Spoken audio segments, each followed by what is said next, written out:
Johnny Walker.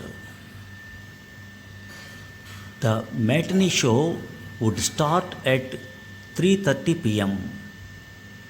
Even in the scorching summer heat, if you were 5 minutes late, the houseful sign would go up. In Lucknow, the two upmarket cinema halls, Mayfair and Odeon, never touched Hindi films except as morning shows. However, theatres with exotic names like Naz, Prince, Basant, Elphinstone, Roxy, and Nishat did. For 2 annas, you could buy the lyrics of the songs in a badly printed booklet, and for 4 annas, you could get a color poster. Students with identity cards were eligible for a 25% concession on a rupee 150 ticket to get a seat between the lowly 10 annas and the premier rupees 210 first floor balcony. During the interval, which signaled the start of howling and dying in the film, a chokra boy came around selling chips in slightly soiled bags. I preferred the matinee show because it did not interfere with the essential evening activity, that is, strolling around Lucknow's celebrated high street, Hazratganj, and my table tennis practice. Any movie with the big three, that is, Raj Kapoor, Dev Anand, Dilip Kumar, required advance booking. What I really looked forward to, however, was a Johnny Walker film. As history verifies, in my hometown, comedy is king. Anyone with a talent to make mirth, like my friend Sabdar, never lacked for company or high class meals. कुछ नई बात सुनाओ सफदर भाई, आपकी बिरयानी आ रही है. Tell us something new, Safdar bhai, your biryani is coming.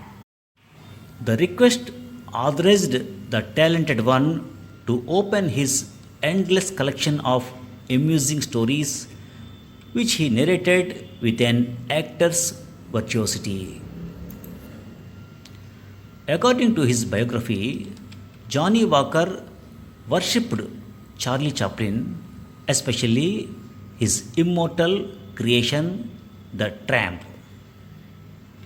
Critics, Freudians, social scientists, intellectuals, Nobel laureates like Einstein admit to severe difficulty in trying to explain the hold Charlie Chaplin's iconic vagabond has on the public imagination. Why does his very appearance on the screen produce laughter? You see him in that familiar ensemble, you laugh. Charlie Chaplin, in his memoirs, writes, "The best definition of humor I ever heard is that it is getting people in and out of trouble. That is what I try and do." On his timeless tramp, he had only this to say: I wanted everything in a contradiction.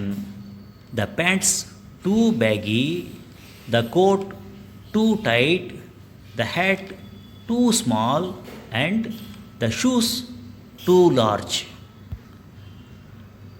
In a new biography of Charlie Chaplin, British writer Peter Ockford says, "The little fellow is brilliant and unsparing.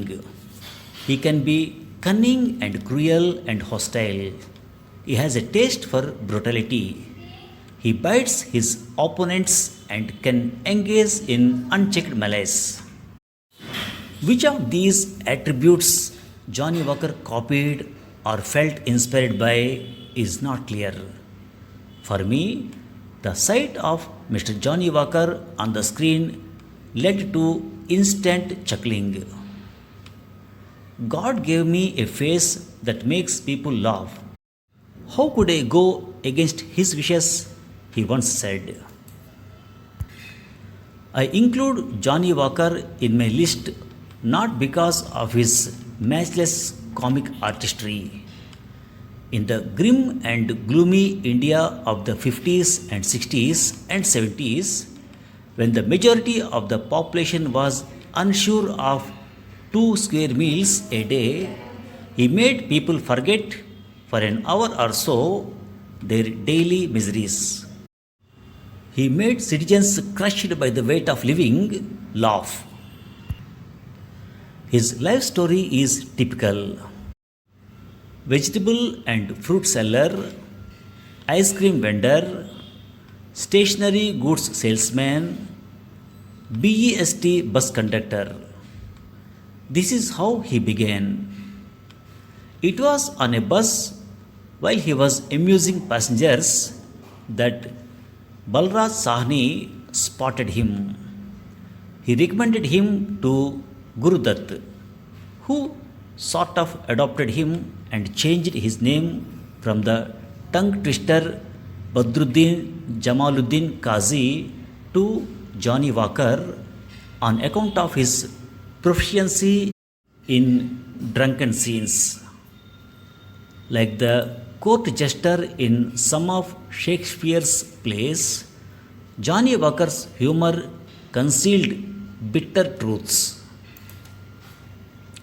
I do not wish to unnecessarily intellectualize a simple, poorly educated man's craft and comic brilliance with gobbledygook.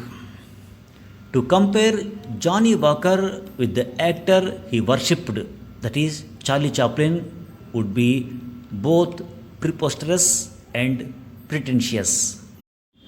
Even in India, he did not achieve legendary status. He never shot a scene comparable to Charlie Chaplin eating a boiled shoe like a river trout in the gold rush. The sequence is widely acknowledged as the funniest in cinema history. Nevertheless, for tens of millions living in the subcontinent, he was the comedian of the comedians. No one else in an admittedly lean field comes close to matching him. He was extremely proud of his ability to make audiences laugh without ever resorting to a single vulgarity or double entendre. In the 300 films he made, the censor board did not cut even one line. Producers and directors insisted on at least one song being picturized on him solo, for which he was paid extra. Of the numerous songs he enacted, usually in the voice of Muhammad Rafi, I will pick my favorite. It comes from the film CID, shot in 1956, and was written by the leftist progressive Urdu poet Majruh Sultanpuri. You have guessed it right. ये है बॉम्बे मेरी जान. Majruh's underappreciated lyrics, sung by Rafi and performed by Johnny Walker, strolling around the latest symbol of the Republic's modernity, that is, Marine Drive, captures just the right mix of frivolity and pathos prevalent in newly independent India. Crucially, it also shows up the deficiencies in Jawaharlal Nehru's tryst with destiny, promising his countrymen and women the basic necessities of life. When I was 15 years old, I had no idea of the social and cultural significance of Johnny Walker. Then I saw him only as an incomparable comic actor of Hindi cinema. Now, a little wiser, I see him for what he was, the entertainer who, by his acting genius, helped millions of dejected and disappointed ordinary folk cope with the grind of daily existence. Thank you very much. As history verifies, in my hometown, comedy is king. Anyone with a talent to make mirth, like my friend Sabdar, never lacked for company or high class meals. Mirth, Mirth, mirth means laughter, humor, or happiness. The request authorized the talented one to open his endless collection of amusing stories, which he narrated with an actor's virtuosity. Virtuosity, Virtuosity. Virtuosity means the quality of being extremely skilled at something. Critics, Freudians, social scientists, intellectuals, Nobel laureates like Einstein admit to severe difficulty in trying to explain the hold Charlie Chaplin's iconic Vagabond has on the public imagination. Vagabond, Vagabond. Vagabond means a person who wanders from place to place without a home or job. Why does his very appearance on the screen produce laughter? You see him in that familiar ensemble, you laugh. Ensemble, Ensemble. Ensemble means a group of musicians, actors, or dancers who perform together. For me, the sight of Mr. Johnny Walker on the screen led to instant chuckling. Chuckle, Chuckle. Chuckle means laugh quietly or inwardly. I do not wish to unnecessarily intellectualize a simple, poorly educated man's craft and comic brilliance with gobbledygook. Gobbledygook, Gobbledygook. Gobbledygook means language that sounds important and official but is difficult to understand. To compare Johnny Walker with the actor he worshipped, that is Charlie Chaplin, would be both preposterous and pretentious. Preposterous, Preposterous. Preposterous means utterly absurd. Pretentious, Pretentious. Pretentious means trying to appear or sound more important or clever than you are, especially in art and literature. Majruh, underappreciated lyrics sung by Rafi and performed by Johnny Walker, strolling around the latest symbol of the Republic's modernity, that is Marine Drive, captures just the right mix of frivolity and pathos prevalent in newly independent India. Frivolity, Frivolity. Frivolity means lack of seriousness, light-heartedness. Pathos means sadness. Thank you very much.